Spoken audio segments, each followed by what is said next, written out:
Hello everyone, welcome to my channel. मैं हूं शिखा। Previous video में हमने ताप विद्युत केंद्र के बारे में जाना था। आज के इस वीडियो में हम मध्य प्रदेश के सेकेंड स्रोत जल विद्युत केंद्र के बारे में डिस्कस करेंगे। मध्य प्रदेश का फर्स्ट जल विद्युत केंद्र मंदसौर के पास भानुपुरा में गांधी सागर जल विद्युत केंद्र की स्थापना की गई थी। इसकी स्थापना 1960 में की गई थी। ये मध्य प्रदेश का फर्स्ट जल विद्युत केंद्र है। और ये किस नदी पर है? ये चंबल नदी पर बनाया गया है। चंबल नदी पर हमने पढ़े थे कौन कौन से बांध बनाए गए थे परियोजनाओं के अंतर्गत। गरज पढ़ा था हमने। गरज में हमको गा से याद रखना था गांधी सागर, रा से याद रखना था राणा प्रताप सागर और जा से याद रखना था जवाहर सागर। तो ये आपको याद होगा। तो वही जो गांधी सागर परियोजना हमने पढ़ी थी, तो वहीं पर गांधी सागर में तो मंदसौर के निकट क्या बनाया गया है?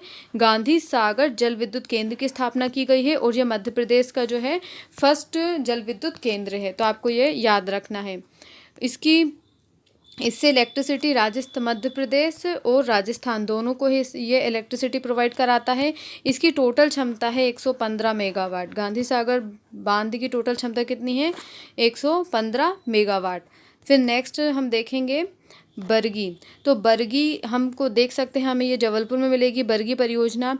तो इसका अन्य नाम क्या है? इसका अन्य नाम है रानी अवंतीबाई सागर जल विद्युत केंद्र या फिर बरगी जल विद्युत केंद्र। तो आपको ये याद रखना है। बरगी कहाँ मिलेगा आपको? जबलपुर में।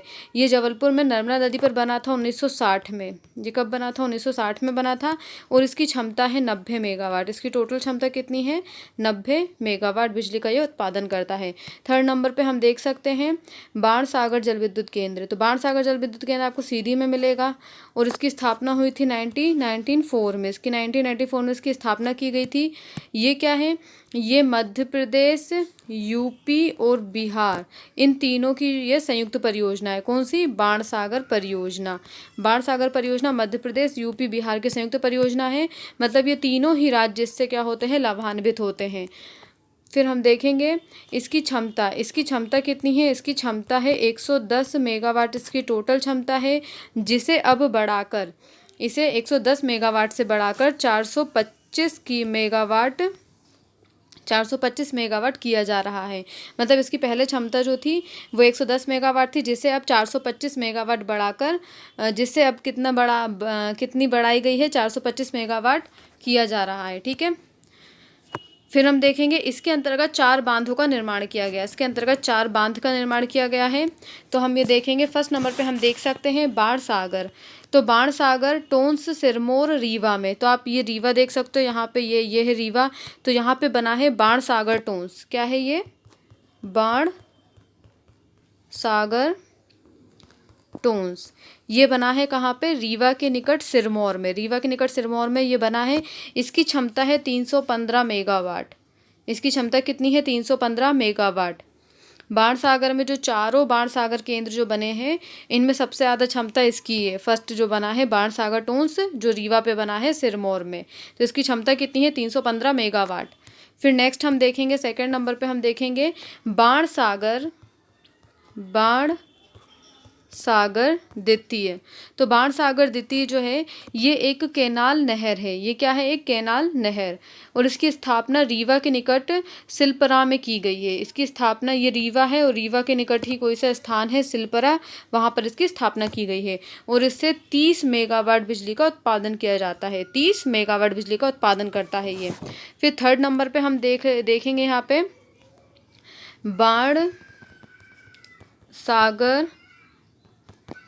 तृतीय। तो ये इसका नाम ही है बाणसागर तृतीय।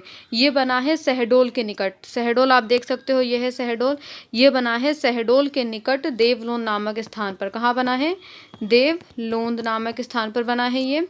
और ये सोन नदी पर बना है इसका निर्माण। इसकी स्थापना है इसकी क्षमता कितनी है? टोटल इसकी क्षमता है 60 मेगावाट। इसकी टोटल क्षमता है 60 मेगावाट। फिर फोर्थ नंबर पे हम देखेंगे बाणसागर चतुर्थ। तो ये जो है ये आपको मिलेगा सतना में। बाणसागर चतुर्थ आपको कहाँ, ये सतना दिख रहा है, सतना के छन्ना में आपको मिलेगा बाणसागर चतुर्थ। तो इसकी क्षमता है 20 मेगावाट। इसकी क्षमता कितनी है, 20 मेगावाट। तो ये जो चारों थी ये बाणसागर के अंतर्गत, बाणसागर परियोजना के अंतर्गत ही आती हैं। फिर हम चौथे नंबर पे देखेंगे राजघाट जल विद्युत केंद्र। तो राजघाट आपको जल विद्युत केंद्र आपको कहाँ देखने को मिलेगा, ये आप देख सकते हो यहाँ पे राजघाट जल विद्युत केंद्र लिखा है मैंने। तो ये जो है ये बेतवा नदी पर बना है। ये राजघाट जल विद्युत केंद्र है, ये बेतवा नदी पर बना है और ये मध्य प्रदेश और यूपी दोनों की संयुक्त परियोजना है। मतलब दोनों ही राज्य से लाभान्वित होते हैं। और ये जो मध्य प्रदेश के अशोकनगर और यूपी का ललितपुर जिला इसके निकट बना है, ये कौन सा, राजघाट। जैसे कि आप ये ब्लैक कलर का डॉट देख सक रहे हैं यहाँ पे अशोकनगर के यहाँ पे, तो यहाँ पे आ जाता है क्या, मध्य प्रदेश का अशोकनगर, और जो ये यूपी जो लग गया है यहाँ का कौन सा, ललितपुर जिला। कौन सा, ललितपुर जिला। इन दोनों के निकट में बना है कौन सा, राजघाट जल विद्युत केंद्र। और इसकी टोटल क्षमता की बात करें हम, इसकी टोटल क्षमता है 45 मेगावाट। इसकी टोटल क्षमता कितनी है, 45 मेगावाट। फिर हम देखेंगे, नेक्स्ट हम देखेंगे मड़ीखेड़ा जल विद्युत केंद्र। मड़ीखेड़ा जल विद्युत केंद्र की स्थापना 2008 में की गई थी। इसकी स्थापना कहाँ की गई थी, इसकी स्थापना की गई थी काली सिंध नदी में। इसकी स्थापना कहाँ की गई थी, काली सिंध नदी में की गई थी। मड़ीखेड़ा कहाँ मिलेगा आपको, शिवपुरी में देखने को मिलेगा। और इसकी टोटल जो क्षमता है वो है 50 मेगावाट। कितनी है इसकी टोटल क्षमता, 50 मेगावाट बिजली का उत्पादन करता है ये। फिर हम नेक्स्ट देखेंगे पेच जल विद्युत केंद्र। तो पेच जल विद्युत केंद्र जो है ये आपको सिवनी और छिंदवाड़ा के निकट मिलेगा। पेच जल विद्युत केंद्र, इसकी स्थापना भी 1960 में की गई थी। फिर वहीं ये मध्य प्रदेश और महाराष्ट्र, ये नीचे महाराष्ट्र, ये है एमपी और ये है महाराष्ट्र। मध्य प्रदेश और महाराष्ट्र दोनों को ही इससे बिजली, दोनों ही राज्य से लाभान्वित होते हैं। इसकी टोटल क्षमता है 160 मेगावाट। इसकी टोटल क्षमता कितनी है, 160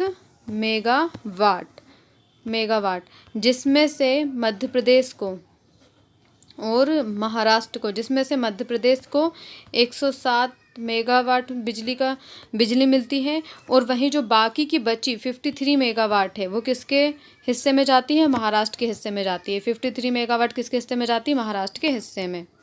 फिर नेक्स्ट हम देखेंगे महेश्वर जल विद्युत केंद्र। महेश्वर जल विद्युत केंद्र आपको कहाँ देखने को मिलेगा, ये मिलेगा आपको खरगोन के निकट।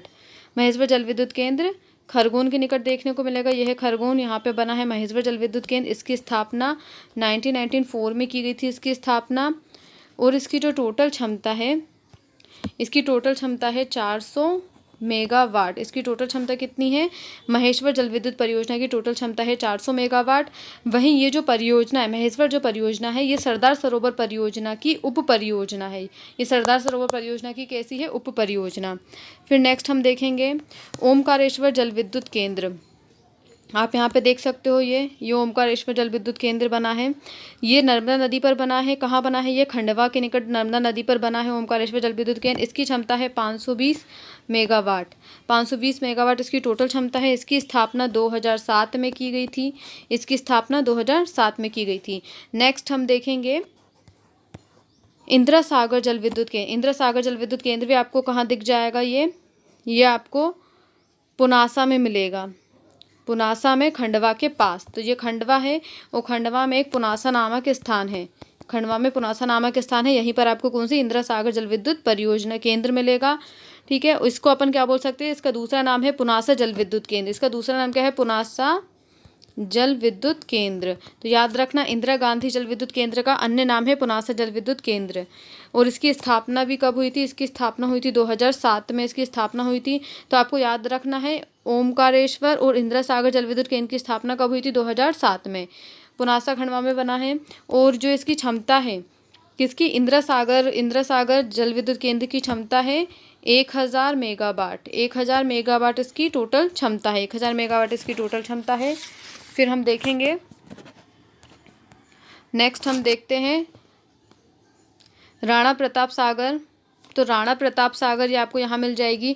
तो आपने गरज में सेकंड नंबर पे देखा था रा से राणा प्रताप सागर। तो राणा प्रताप सागर आपको कहाँ मिलेगी, ये चित्तौड़गढ़ के रावत भाटा में मिलेगी। रावत भाटा में मिलेगी आपको कौन सी, राणा प्रताप सागर, ठीक है। चित्तौड़गढ़ के रावत भाटा में चंबल नदी पर मिलेगी आपको ये परियोजना। इसकी क्षमता है 172 मेगावाट। इसकी क्षमता 172 मेगावाट। वहीं इसकी स्थापना भी कब की थी? जब गांधी सागर की स्थापना की थी 1960 में। ये क्या बोलते हैं, गांधी सागर, राणा प्रताप सागर और जवाहर सागर, इन तीनों की स्थापना कब हुई थी? 1960 में। तो ये याद रखना। फिर नेक्स्ट हम देखेंगे जवाहर सागर। तो जवाहर सागर कहाँ बना है? ये भी चित्तौड़गढ़ के निकट कोटा के पास बना है। ये कहाँ बना है? कोटा के पास बना है ये। चंबल नदी पर, इसकी चंबल नदी पर बना है ये। और इसकी जो क्षमता है वो क्या है? 99 मेगावाट क्षमता है। और इसकी स्थापना भी 1960 में की गई थी। फिर नेक्स्ट हम देखेंगे रिहंद जलाशय। तो रिहंद जो है वो सोनभद्र पिपरी में बना है। कहाँ पे? यूपी में। ये कहाँ की है? यूपी की है। ये सोनभद्र पिपरी में बनी है, ठीक है। कौन सी? रिहंद परियोजना। इसकी स्थापना भी कब की थी? इसकी स्थापना 1960 में की गई थी इसकी स्थापना। फिर नेक्स्ट हम देखेंगे माता टीला परियोजना। माता टीला परियोजना जो है वो बेतवा नदी पर बनी है, यूपी में ललितपुर के पास माता टीला। और माता टीला परियोजना का ही अन्य नाम क्या है? राजघाट परियोजना या फिर माता टीला परियोजना। तो राजघाट परियोजना तो हमने अभी देख चुके हैं, अशोकनगर के इधर पे बनी थी। ललितपुर, यूपी का ललितपुर जिला और मध्य प्रदेश का अशोकनगर। तो यहाँ पे बनी है राजघाट परियोजना या फिर उसको बोलते हैं माता टीला जल विद्युत केंद्र। ये यूपी और मध्य प्रदेश दोनों ही राज्य इससे लाभान्वित होते हैं। और ये कब इसका निर्माण कब किया था? 1960 में इसका निर्माण किया गया था। फिर नेक्स्ट और लास्ट हम देखेंगे चांदेल प्रोजेक्ट। ये लास्ट आप देख सकते हो, चांदेल प्रोजेक्ट। चांदेल प्रोजेक्ट जो है ये खंडवा में बना है। कहाँ बना है? ये खंडवा में बना है। और इसकी जो क्षमता है, इसकी क्षमता है 15 मेगावाट। ये प्रस्तावित है, ठीक है। ये कि इसकी क्षमता कितनी है? 15 मेगावाट। तो ये थे हमारे टोटल जल विद्युत केंद्र।